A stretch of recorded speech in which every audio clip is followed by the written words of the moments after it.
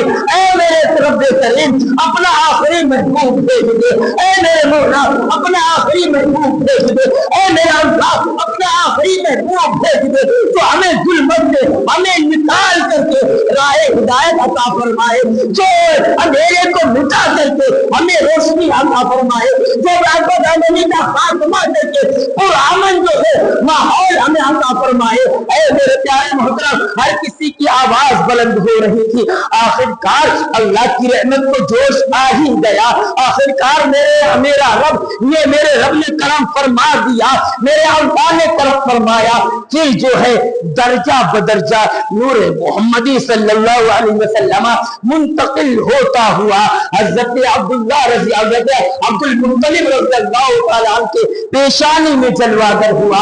حضرت عبد المطلب کے پیشانی میں جب نور محمدی جلوہ گر ہوا.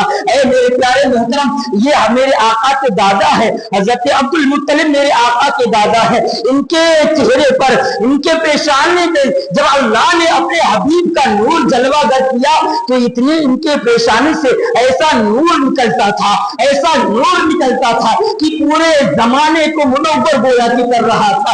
اے میرے پیارے محترم، اور پھر عرب کے اندر لوگوں پر جب کوئی مصیبت آ جاتی، جب لوگوں پر کوئی پریشانی آ جاتی تو پھر حضرت عبد المطلب کو پہاڑ کی چوٹی پر لے جا کر کے حضرت عبد المطلب کے واسطے سے ان کے اندر جو نور محمدی جلوہ گر تھا اس کے وسیلے سے دعا کرتے تھے، ان کی مصیبتیں دور ہو جایا کرتی تھی، ان کی مصیبتیں وہ پریشانیاں دور ہو جایا کرتی تھی. اے میرے پیارے محترم، آپ کو معلوم ہوگا ابرہا اپنے لشکر کے ساتھ سفید ہاتھیوں کا لشکر لے کر کے خانہ کعبہ کو ڈھانے کے لیے جب آیا تھا، ادھر جب خانہ کعبہ کو ڈھانے آیا اور یہاں عرب کے حضرت عبد المطلب کے اونٹ اور عرب کے قریش کے اونٹ جو ہے وہ اپنے ساتھ لے کر گیا.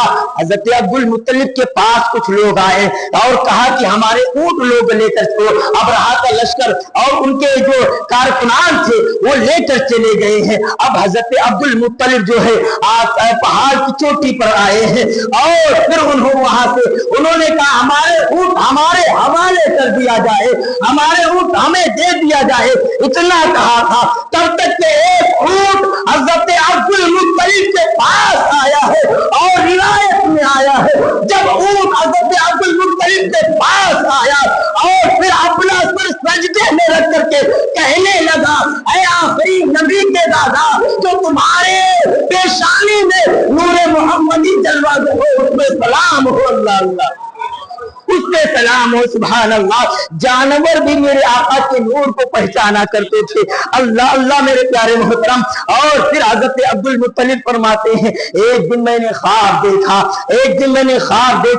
کہ ایک سر سبز و شاداب درخت جو ہے وہ نمودار ہوا ہے، اس کی شاخیں چہار عالم میں پھیل گئی ہے، اس سے ایک روشنی ظاہر ہوئی ہے جو سارے عالم کو مشرق و مغرب کو منور کر دیا ہے. یہ عجیب چیز حضرت عبد المطلب نے دیکھی تو صبح کو انہوں نے کاہنوں سے پوچھا، نجومیوں سے اس کی تعبیر پوچھی تو نجومیوں نے بتایا اے عبد المطلب تمہارے قلب میں ایک ایسا نور ہے جو کائنات کے نظام کو بدل دے گا، جو جب جلوہ گر ہوگا تو تمام تاریکیاں دور ہو جائے گی، ہر طرف روشنی پھیل جائے گی. اور اور وہ تمام سلطنتوں کے زوال کا باعث ہوگا. جب وہ آئے گا یہ بت کدے گر جائیں گے. جب وہ آئے گا تمام لوگوں کی بادشاہت ہاتھ مل جائے گی اور پورے عالم میں تمہارے پیشانی میں جو نور چمک رہا ہے اسی کی بادشاہ پورے عالم پہ قائم ہوگی. حضرت عبد المطلب رضی اللہ تعالیٰ عنہ پھر یہ درجہ بدرجہ اللہ تبارک و تعالیٰ کی مشیت سے نور منتقل ہوتا ہوا حضرت عبد المطلب کے جو ہے پیشانی سے منتقل ہو کر کے حضرت عبداللہ رضی اللہ تعالیٰ عنہ کی پیشانی میں جلوہ گر ہوا ہے. اور جب حضرت عبداللہ یہ کون ہے؟ یہ میرے آقا کے والد محترم ہے, میرے آقا کریم کے والد محترم ہے. جب میرے آقا صلی اللہ علیہ وسلم کا نور آپ کے والد حضرت عبداللہ رضی اللہ تعالیٰ عنہ کے پیشانی میں جو ہے نور منتقل ہوا ہے اور پھر روایت میں آیا ہے کہ جب حضرت عبداللہ رضی اللہ تعالیٰ عنہ کے پیشانی میں میرے آقا کا نور آیا ہے تو پھر حضرت عبداللہ کی شان یہ ہوئی ہے. حضرت عبداللہ جب کسی راستے سے گزرتے تو جو وہاں پہ بت رکھے ہوئے ہوتے وہ کہتے اے عبداللہ آخری نبی کے والد تم ہم سے دور ہو, اس لیے کہ تمہارے اندر جو نور ہے وہ ہمیں تباہ و برباد کر دے گا, وہ ہمیں مٹا کر رکھ دے گا. اللہ اللہ یہ میرے آقا کے نور کی شان ہے. حضرت عبداللہ رضی اللہ تعالیٰ عنہ سے یہ بت کہا کرتے تھے اے عبداللہ آپ ہم سے دور رہے ورنہ آپ کے اندر جو نور ہے وہ ہمیں تباہ و برباد کر دے گا. اور پھر جو ہے حضرت عبداللہ رضی اللہ تعالیٰ عنہ سے جانور باتیں کیا کرتے تھے. جانور جو دیکھتے آپ پہ سلام بھیجا کرتے تھے. جب آپ شکار کے لیے جاتے حضرت عبداللہ رضی اللہ تعالیٰ میرے آقا کے والد کی کیا شان ہے سنو میرے آقا صلی اللہ علیہ وسلم کے والد حضرت عبداللہ جب شکار کے لیے جاتے روایت میں آیا ہے آج کوئی شکار کرنے جائے بڑا سے بڑا بادشاہ شکار کرنے کے لیے جائے بڑا سے بڑا جو ہے عہدیدار شکار کرنے کے لیے جائے لیکن جب وہ شکار پر اپنا نشانہ پا دیتا ہے اگر شکار کو معلوم ہو جائے کہ ہم پر نشانہ سادھا جا رہا ہے تو اس سے بھاگتا ہوا نظر آتا ہے. کون اپنی جان جوکھم میں ڈالے گا, کون اپنے آپ کو ہلا کو برباد کرے گا. لیکن اللہ اللہ یہ تو عام لوگوں کی بات ہے, یہ عام حکمرانوں کی بات ہے, یہ عام انسانوں کی بات ہے. لیکن اللہ اللہ روایت میں آیا ہے جب میرے آقا کے والد حضرت عبداللہ شکار کے لیے جاتے تو خود شکار حضرت عبداللہ کے قدموں میں آ جاتا اور کہتا اے عبداللہ ہم تو خود آپ کے پیشانی کے اندر جو نور ہے ہم خود اس کے شکار ہو گئے ہیں. اللہ اللہ ہم خود اس کے شکار ہو گئے ہیں. سبحان اللہ. ہر طرف صلی اعلیٰ کی دھوم ہے, ہر طرف صلی اعلیٰ کی دھوم ہے. وجد نے سارا زمانہ آ گیا, وجد نے سارا زمانہ آ گیا. حضرت عبداللہ رضی اللہ تعالیٰ عنہ جب شکار کرنے کے لیے جاتے خود شکار آپ کے قدموں میں آ جاتا. اللہ اللہ اتنے خوبصورت تھے, اتنے خوبصورت تھے کہ عرب کی حسینہ, عرب کی جو حسین عورتیں, عرب کی خوبصورت خوبصورت عورتیں جو ہے حضرت عبداللہ کے لیے راستے میں کھڑی رہتی. حضرت عبداللہ رضی اللہ تعالیٰ عنہ کے لیے راستے میں کھڑی رہتی لیکن اللہ نے ان کی حفاظت فرمائی, اللہ نے ان کی حفاظت فرمائی. اور پھر جو ہے ایک مرتبہ شکار کے لیے گئے تھے, جب شکار کے لیے جنگل میں گئے تو یہودیوں کو پتا چل گیا کہ نشانی کے طور پر ان کو پتا چل گیا کہ یہ حضرت عبداللہ آخری پیغمبر آخری نبی کے والد ہیں. ان کو جب پتا چلا تو آپ کی جانی دشمن ہو گئے, آپ کے جانی دشمن ہوئے. تو جب آپ شکار کے لیے جنگل میں گئے تنہا تھے تب یہودیوں نے سوچا چلو معاذ اللہ حضرت عبداللہ کو قتل کر دیا جائے تاکہ آخری نبی جلوہ گر نہ ہونے پائے معاذ اللہ. لیکن اللہ کی مشیت ہے, اللہ جسے چاہے جب چاہے جہاں چاہے پیدا کر سکتا ہے. یہ میرے مولا تعالیٰ جو ہے ایسی مشیت کی بات ہے. حضرت عبداللہ جنگل میں گئے ہیں, جنگل میں تنہا ہے, شکار کے لیے گئے ہیں, یہودی آ گئے ہیں, چند یہودی آپ کو قتل کرنے کے ارادے سے ننگی تلوار لے کر آئے ہیں. تب تک کہ حضرت عبداللہ اکیلے تھے، تب تک کہ جو ہے غیبی کچھ لوگ جو ہے سوار نمودار ہو کر کے آئے اور چند منٹ میں ان یہودیوں کا کام تمام کر دیا۔ اے میرے پیارے محترم، اس لیے کہ جب اس واقعے کو حضرت آمنہ خاتون رضی اللہ تعالیٰ عنہ کے والد محترم حضرت وہب نے دیکھا تو ان کے دل میں خواہش جاگی، اب اگر میں اپنی بیٹی کا نکاح کروں گا تو صرف حضرت عبداللہ کے ساتھ کروں گا، صرف حضرت عبداللہ کے ساتھ کروں گا۔ اللہ اللہ، پھر جو ہے میرے آقا صلی اللہ علیہ وسلم کا نکاح ہوا ہے، اور جس رات میرے آقا صلی اللہ علیہ وسلم حضرت میرے آقا کے والد محترم کا اور آپ کی والدہ کی جب شادی ہوئی ہے، اور جس رات حضرت عبداللہ کے پیشانی سے نور میرے آقا کا منتقل ہو کر کے حضرت آمنہ خاتون رضی اللہ تعالی عنہ کے شکم اطہر میں آیا ہے، روایت میں آیا ادھر منتقل ہو کر کے نور میرے آقا کا حضرت آمنہ کے بطن اقدس میں آ رہا تھا، ادھر اللہ نے فرشتوں کو حکم دے دیا کہ اب اے فرشتوں جنت کے دروازے سے کہیے کہ جنت کو سجا دیا جائے، جنت کے دروازے کھول دیے جائے، حوروں کو سجنے سارنے کا حکم دے دیا گیا، تمام کائنات کے ذرے ذرے کو اللہ اللہ نبی کے نور جب میرے آقا کا نور منتقل ہوا اس پر جشن منانے کا اللہ نے حکم دے دیا۔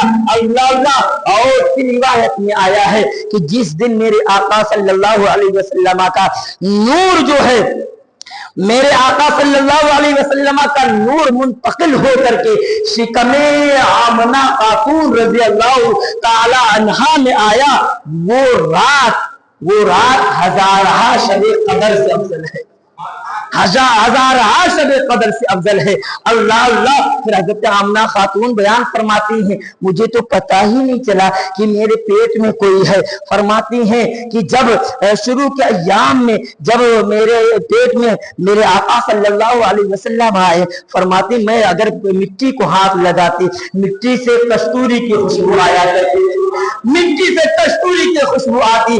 اللہ اللہ، پتھر جو ہے فرماتی ہیں کہ جب میں کہیں جو ہے گھر سے نکلتی تو پھر میرے اوپر صلاۃ و سلام پڑھا کرتے اور کہتے اے آمنہ مبارک ہو تو آخری نبی کی امی بننے والی ہے۔ اللہ اللہ، پیڑ جو ہے اس طرح سے سلامتی کی دعا کرتے تھے۔ اللہ اللہ، اور ایک روایت میں یہاں تک کیا آیا ہے کہ جب لوگوں نے جو شکایت کی حضرت عبد المطلب سے کہ آپ کی جو ہے بہو جو ہے وہ بیوہ ہو گئی، اس لیے کہ میرے آقا صلی اللہ علیہ وسلم کا جو ہے اپنے والدہ کے شکم اطہر میں تھے، اور بیان کیا گیا 2 مہینے کی یا 3 مہینے کے تھے کہ حضرت عبداللہ کا انتقال ہو گیا تھا، میرے آقا کے والد کا وصال ہو گیا، اور وصال جب ہوا تو حضرت آمنہ خاتون رضی اللہ تعالیٰ عنہ گویا کی بیوہ ہو گئی، اور بیوہ جب ہوئی تو لوگوں نے شکایت کی حضرت عبد المطلب سے کہ آپ کی بہو بیوہ ہے، اس کے باوجود جو خوشبو طرح طرح کی لگاتی، ایسی خوشبو لگاتی ہے کہ ہمارے عرب میں ان سے اچھی خوشبو کوئی لگاتا ہی نہیں۔ ان کی شکایت کی حضرت عبد المطلب سے، حضرت عبد المطلب آئے ہیں حضرت آمنہ خاتون رضی اللہ تعالی عنہا کے پاس، اور پھر کہا ہے اے میرے بیٹی تو خوشبو لگاتی ہے، اس طرح سے باتیں لوگ کرتے ہیں، جبکہ میرے بیٹے کا انتقال ہو گیا ہے۔ تو حضرت آمنہ خاتون نے فرمایا اے حضرت عبد المطلب، اے میرے سسر، بات یہ ہے کہ میں خوشبو نہیں لگاتی ہوں، بلکہ بات یہ ہے جب سے تمہارے بیٹے عبداللہ کا نور میرے شکم اطہر میں آیا ہے، میں جس چیز کو اٹھاتی ہوں آگ لگا دیتی ہوں وہ خوشبودار ہو جایا کرتی ہے، وہ خوشبودار ہو جایا کرتی ہے۔ اللہ اللہ، یہ میرے آقا صلی اللہ علیہ وسلم کے نور کی جلوہ گری ہے۔ حضرت آمنہ خاتون فرماتی ہیں میں نے جو عورتیں محسوس کرتی ہیں ایام حمل میں جو پریشانیاں محسوس کرتی ہیں، فرماتی ہیں مجھ پر یہ معاملات ہوئے ہی نہیں، مجھ پر یہ معاملات ہوئے ہی نہیں۔ اللہ اللہ۔ اور پھر فرماتی ہیں جب آخری وقت آیا میرے آقا صلی اللہ علیہ وسلم کی ولادت کا، فرماتی ہیں اس وقت لوگ عورتوں کو کتنی تکلیف ہوتی ہے، عورتوں کو کتنی پریشانی ہوتی ہے۔ حضرت آمنہ خاتون فرماتی ہیں مجھے کوئی پریشانی ہی نہیں ہوئی، اس لیے کہ میرے آقا کسی کو زحمت دینے کے لیے نہیں بلکہ رحمت بنا کر بھیجے گے، رحمت بن کر آئے۔ اللہ اللہ، جب وہ چوپائیوں کے لیے رحمت بنے، جب وہ کنکر پتھر پر رحم کرے، جب وہ جو کفار پر رحم کرے، جب وہ چھوٹی چھوٹی چیز پر رحم و کرم کی اس طرح بارش کرتے ہیں، تو میری آقا کا رحمت، میرے آقا کی رحمت اپنی والدہ کے لیے کس طرح سے ہوگا۔ اللہ اللہ، میرے آقا صلی اللہ علیہ وسلم کی والدہ فرماتی ہیں جب میرا وقت آیا تو میں نے دیکھا کہ میرا گھر بھر چکا ہے، چاروں طرف سے بھر چکا ہے، نہ جانے کون کون سے اللہ کی مخلوق آئی میرے آقا کے چوکھٹ پہ۔ اللہ اللہ، فرماتے ہیں اسی میں میں نے دیکھا عبد مناف کی بڑی بڑی دراز قد والی عورتوں کو میں نے دیکھا۔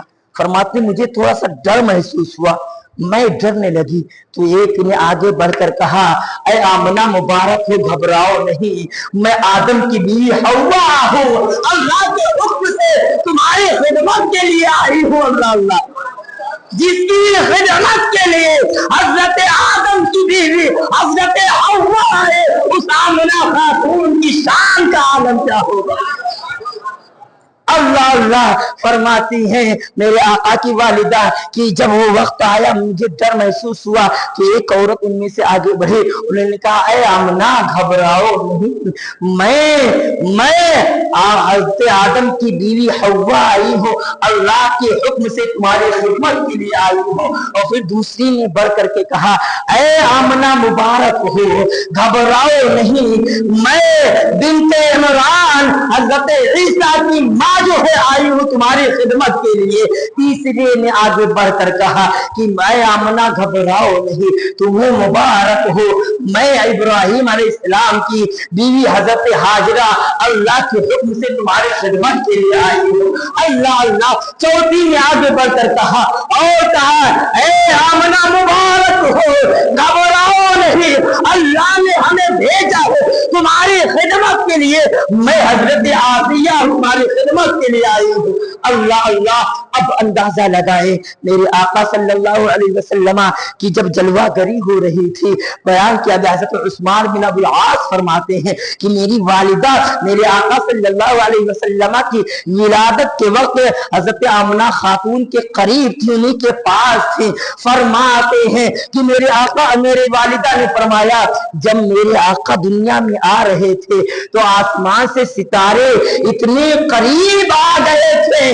فرماتی ہے حضرت عثمان بن ابی العاص کی والدہ کہ یہ آسمان سے ستارے اتنے قریب آ گئے تھے، ایسا لگتا تھا کہیں میرے سر پر ہی نہ گر جائے۔ اللہ اللہ، اندازہ تو لگاؤ، ہر طرف صلی اللہ کی دھوم ہے، وجد میں سارا زمانہ آ گیا، وجد میں سارا زمانہ آ گیا۔